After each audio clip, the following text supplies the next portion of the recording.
में रहने वाला अजामिल ब्राह्मण बहुत ही भगवान का भक्त और दैवज्ञ था,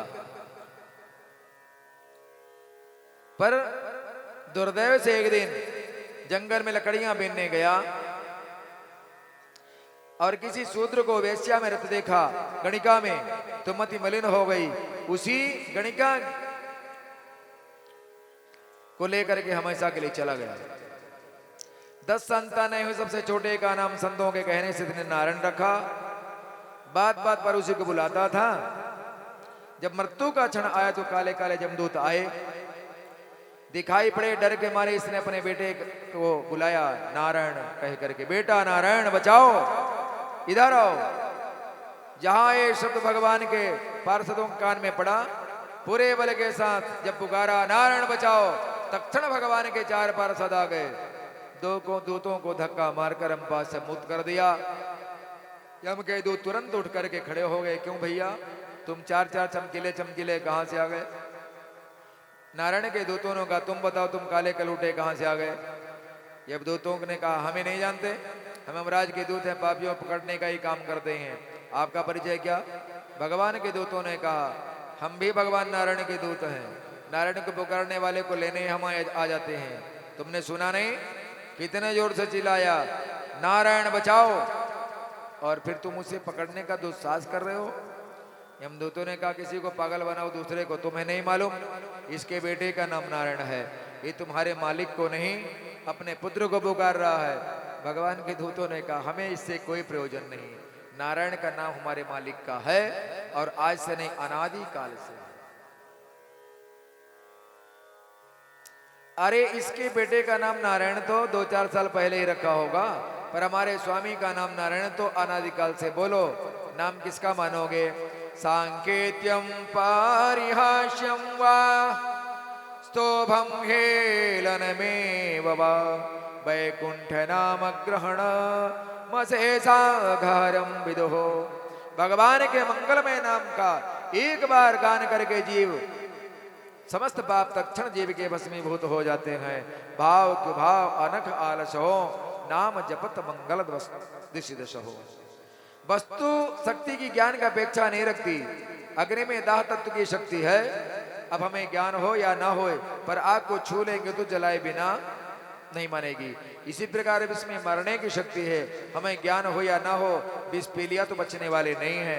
वैसे अनजाने में प्रभु का नाम ले तो क्या उसे तरना नहीं पड़ेगा, क्योंकि नाम में तारक शक्ति है। वह तारक शक्ति तो अपना काम करेगी, चाहे तुमने श्रद्धा से लिया या अश्रद्धा से, उससे कोई प्रयोजन नहीं है। इसलिए कहीं भी कैसे भी जपो।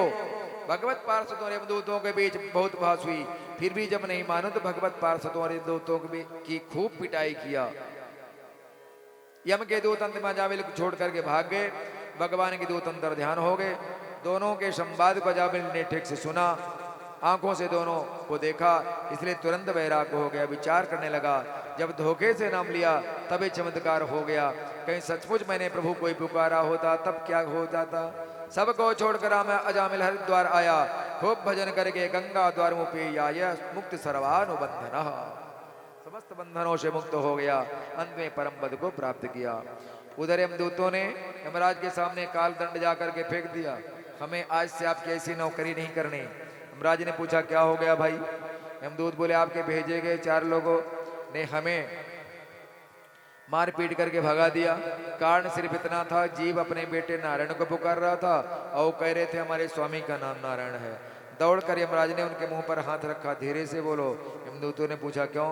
यमराज बोले, अभी मंगलमय नाम तुमने लिया, चिल्ला चिल्ला कर 2-4 बार, तो पूरा नरक का दरवाजा ही खोलना पड़ जाएगा। कहीं कान में पापियों के पड़ गया तो मुक्त हो जाएंगे, सबको विदाई करनी पड़ेगी। अच्छा महाराज, ऐसा चमत्कार है तो बताइए महिमा क्या? धनराज बोले, भैया हम क्या बताएंगे तुम्हें, नाम की महिमा भगवान से पूछो तो भी ना बता पाए। कहाँ लगी नाम बढ़ाई, राम न सकही नाम गुण गाई। यमदूत बोले, अच्छा महाराज, तो जिसकी महिमा कोई बता नहीं सकता, जिस तत्व को कोई प्रतिपादन नहीं कर सकता, वह कबूल का प्रना भी हो सकती है। धर्मराज बोले ऐसी बात नहीं भैया, इसमें से भी कुछ बहुत लोग हैं जो जानते हैं। स्वयं भूर नारदा शंभो कुमारः कपिलो मनुः प्रहलादो जनको भीष्मो बलिर्वैया सकिर्वयो द्वादशैते विजानीमो धर्मं भागवतं भटाः। ये द्वादश परम भागवत माने जाते हैं, इसलिए भगवान के भक्त लोग 12 जगह तिलक लगाते हैं। श्रीमद् भागवत में 12 स्कंद है, 12 अक्षर मंत्र का बड़ा महत्व है। इस प्रकार से नाम की महिमा गरिमा का बखान किया तो यम के दूत बोले अब हमें ज्यादा झंझट में नहीं पड़ना, हमें सीधी सीधी बात बताओ, हमें किसको पकड़ने जाएं। धर्मराज ने कहा जिनकी जिह्वा से हरि का नाम ना निकले, जिनका सिर हरि के चरणों में ना झुके, जिसका चित्त हरि चरणों में का चिंतन ना करे, हरि चरण कमलों का, ऐसे को लाया करो, बाकी को हाथ मत लगाना। सुखदेव जी बोले परीक्षित ये कथा कुंभज अगस्त महारस्त ने मलय पर्वत भगवत सेवा से प्रसन्न होकर सुनाया दिया था। अब तुम ही बताओ इससे ज्यादा नाम की महिमा और क्या हो सकती है। भागवत के संहिता के 6वें स्कंद का नाम पोषण है। पोषण का अर्थ है पोषणम तदनुग्रह, भगवान का जीवों पर दया कैसे अनुग्रह होता है। जीव कर्म करता जाए, कर्मानुसार फल भोगता जाए तो फिर भगवान की क्या आवश्यकता रह जाएगी। इसलिए इसी आधार पर महाप्रभु श्रीमद् वल्लभाचार्य जी ने पुष्टि मार्ग की स्थापना की, क्योंकि भगवान कृपा दृष्टि की परम आवश्यकता है। जीव कर्म करता जाए, फल भोगता जाए तो कल्प कलमांतरों में कभी कल्याण होने वाला नहीं है। पर भगवान की कृपा दृष्टि सब कुछ कर सकती है अपने, और भगवान की इच्छा के ऊपर सब कुछ है। प्रभु के नाम की महिमा कौन गा सकता है। ये नाम की महिमा नहीं, नामाभास की महिमा है। ब्रह्मसात प्रभु का लिया हुआ नाम भी चमत्कारी हो गया। अब परीक्षित ने प्रश्न किया भगवान आपने जो ध्रुव जी के चरित्र वंश सुनाया वैसे आप वंश आपने आगे नहीं बताया। प्राचीन वरी के पुत्र प्रचेता तक सुनाया, इसके बाद आपने उनके वंश को आगे नहीं बताया, आगे क्या हुआ। तब सुखदेव जी महाराज ने उस अध्याय को पुनः कहना आरंभ किया। परीक्षित प्रचेता गणों का विवाह वृक्षों की कन्या वारछी से हुआ। उन्होंने दक्ष नामक पुत्र को जन्म दिया, तपस्या करने चले गए। दक्ष ने तपस्या करके असकनी कन्या से विवाह करने के बाद 10,000 पुत्रों को जन्म दिया। नारद जी उन समस्त बालकों को कूट प्रश्नों में उलझाकर ऊर्ध्वता ब्रह्मचारी बना दिया। नारद जी ने उन बच्चों से बड़े विचित्र प्रश्न किए, बच्चों बताओ दोनों ओर बहने वाली नदी को देखा है। बच्चे चक्कर में पड़ गए, ऐसी नदी तो हमने कभी नहीं देखा सुना, हम नहीं बता सकते। पुनः नारद जी ने पूछा अच्छा तो ऐसा कोई बिला देखा जिसमें घुसने के बाद कोई निकलता ही नहीं। बालक बोले नहीं देखा। पुनः पूछा तो विचित्र भाषा बोलने वाले हंस को देखा। बालकों ने कहा बिल्कुल नहीं। नारद जी ने कहा पुंशली के पति के जानते हो। बालकों ने उत्तर दिया नहीं महाराज। नारद बोले तुम कुछ नहीं कर सकते हो। बालकों को जिज्ञासा करने पर नारद जी ने सबको चेला बना दिया और समझा दिया, देखो बच्चों दोनों ओर बहने वाली नदी का नाम है माया, जो सृजन भी करती है और संहार भी कर रही है। जिस बिल में जाने के बाद कोई नहीं निकलता उसका नाम मोक्ष है। मोक्ष पद पाने के बाद कोई थोड़े लौट करके आता है। यद कत्वा ना निवर्तन्ते तद धाम परमम मम। विचित्र भाषा बोलने वाले हंस का नाम है शास्त्र। शास्त्र कहते कुछ और है, मतलब कुछ और ही निकलता है। पुंशली माया के पति हैं माधव। ऐसा सब रहस्य जान बताने के बाद नारद जी ने सब बालकों को विरक्त कर दिया। दक्ष को पता चला कि मेरे 10,000 बेटा नारद जी की शिक्षा से बाबा बन गए, तो नारद जी पर बड़ा क्रोध आया, पर अपना क्रोध पीकर रह गए। अब की बार दक्ष ने 1,000 पुत्रों को जन्म दिया। नारद जी ने उन्हें भी कूट पृष्ठ में उलझाकर महात्मा बना दिया। अब तो दक्ष के क्रोध का पारा हद से ज्यादा बढ़ गया। स्थिति ये आ गई सामने से नारद जी ही आते दिखाई दिए। फिर क्या था, नारद जी को दक्ष ने हजारों गालियां सुना दिया। दक्ष ने कहा रे भिखमंगो, का रास्ता दिखाने वाले माखंडी नारद, तूने मेरे छोटे बच्चों को जिन्होंने दुनिया भी नहीं देखी उन्हें बाबा बैरागी बना दिया। जा मेरा श्राप है, तेरा पैर कहीं एक जगह पर नहीं टिकेगा, तू जगत में ऐसा ही घूमता रहेगा। नारद जी चुपचाप मौन होकर वहां चले गए, कोई जवाब नहीं दिया। मन में सोचा अच्छा ही रहा, बाबा को एक जगह नहीं टिकना चाहिए। ऐसा विचार करके नारद जी चुपचाप चले गए। दक्ष नारद की सहनशीलता से प्रसन्न हुआ क्योंकि नारद जी चाहते तो बदले में चाहे जितने श्राप दे दे दे, पर उन्होंने ऐसा नहीं किया। अब दक्ष ने 60 कन्याओं को जन्म दिया। दक्ष की इन्हीं 60 कन्याओं से संसार का विस्तार हुआ।